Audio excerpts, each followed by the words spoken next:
बच्चों, आज मैं टॉपिक लेकर आई हूँ पदबंध। पदबंध तो बी कोर्स वाले ध्यान से समझ लें, देख लें कि इसको कैसे हल करना है।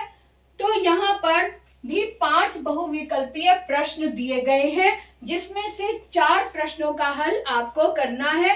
तो देखते हैं कि किस तरह से। पहला प्रश्न क्या है? अयोध्या के राजा राम अत्यंत सहृदय थे।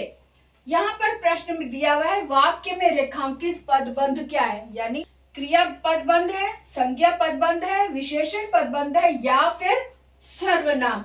तो इसको कैसे हम समझेंगे कि जो रेखांकित पदबंध है उसको देख लेते हैं। जैसे राजा राम है, ये नाम है, नाम यानी संज्ञा है, तो संज्ञा के साथ जो भी शब्द जुड़े हुए हैं वो सभी संज्ञा पदबंध ही कहलाएंगे। इसलिए हमने इसको चुन लिया कि ये संज्ञा पदबंध हमारा सही आंसर है।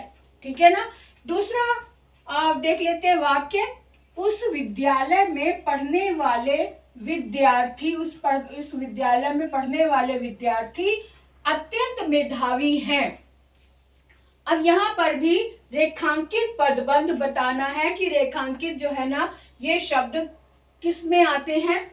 उस विद्यालय में पढ़ने वाले, उस विद्यालय में, नाम नहीं दिया हुआ, इशारा दिया गया है, यानी उस या वह या उनका, ये किस में आता है?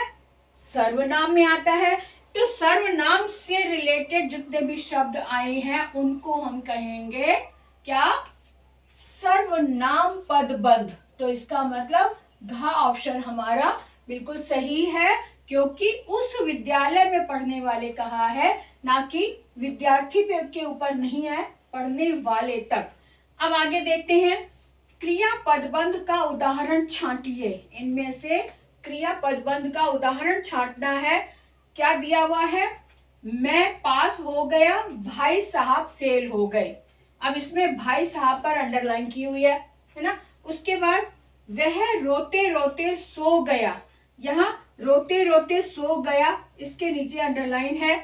तीसरा उदाहरण है हमारे पास, उसके चरित्र से तुमने कौन सा उपदेश लिया। तो यहाँ पे उसके चरित्र से ये है। उसके बाद देखते हैं, अखबार बेचने वाला लड़का आज नहीं आया। अखबार बेचने वाला लड़का यहाँ पर अंडरलाइन किया हुआ है, यानी कि इनमें से हमें ये छांटना है कि इनमें से अंडरलाइन वाला कौन सा पद क्रिया पदबंध है, क्रिया से रिलेटेड है। तो यहाँ पे क्रिया फेल हो गया, ये तो नहीं है। उपदेश लिया, ये भी नहीं है, उपदेश लिया क्रिया है। आज नहीं आया, ये भी क्रिया से रिलेटेड नहीं है। सो गया, ये क्रिया है, तो सो गया यानी कि रोते रोते सो गया, तो सो गया, ये रोते रोते सो गया, यहाँ से यहाँ तक ये है क्रिया पदबंध है। इसका मतलब खा ऑप्शन हमारा बिल्कुल सही है। और अब आगे देखते हैं कि 4th क्वेश्चन में क्या दिया गया है। अब यहाँ 4th प्रश्न हमारे सामने है, अव्यय या फिर क्रिया विशेषण पदबंध छांटिए। अब यहाँ वाक्य दिए हुए हैं, यहाँ चारों ओर उजियाला है, वह विद्यालय जा चुका होगा, सपेरे ने सांप को मार डाला, कबीर को भूख लग रही है। अब यहाँ अंडरलाइन कहाँ कहाँ किया हुआ है? यहाँ चारों ओर विद्यालय जा चुका होगा, यहाँ सांप को, और यहाँ भूख लग रही है। अब देख लेते हैं कि किसमें जो अंडरलाइन है जिस शब्दों में, वो कौन कौन से कहाँ किसको बिलोंग करते हैं। यानी कि चारों ओर उजियाला है, यहाँ पे कोई संज्ञा या सर्वनाम नहीं है।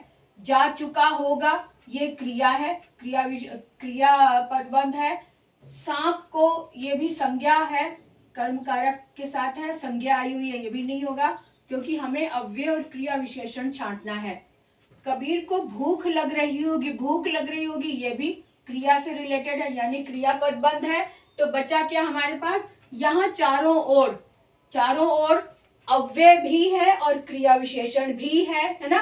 तो इसलिए हम यहाँ पर ये टिक कर देते हैं कि क हमारा ऑप्शन बिल्कुल सही है। यहाँ चारों ओर उजियाला है, चारों ओर ये अव्यय भी है और क्रिया विशेषण।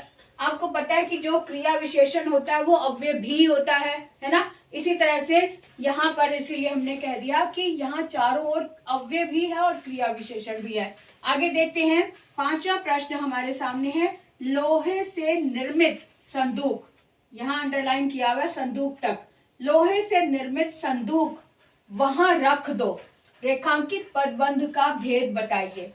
अब लोहे से निर्मित संदूक की बात आ रही है तो यहाँ पे क्या हम कहेंगे, संज्ञा पदबंध है या विशेषण पदबंध है या सर्वनाम पदबंध है या क्रिया पदबंध है ना। संदूक की विशेषता बताई जा रही है लोहे से निर्मित, संदूक की विशेषता है लोहे से निर्मित संदूक है, इसका मतलब ये विशेषता बताने वाला शब्द है यानी कि विशेषण पदबंध है, इसलिए हमने विशेषण पर टिक लगा दिया।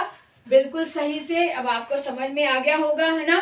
तो और भी जितने भी उदाहरण आपके पास हैं, आपकी बुक में जितने भी बुक हैं वो सबको इकट्ठा करके सबको सॉल्व कर डालो और फिर आप निश्चिंत होकर एग्जाम देने के लिए तैयार हो गए।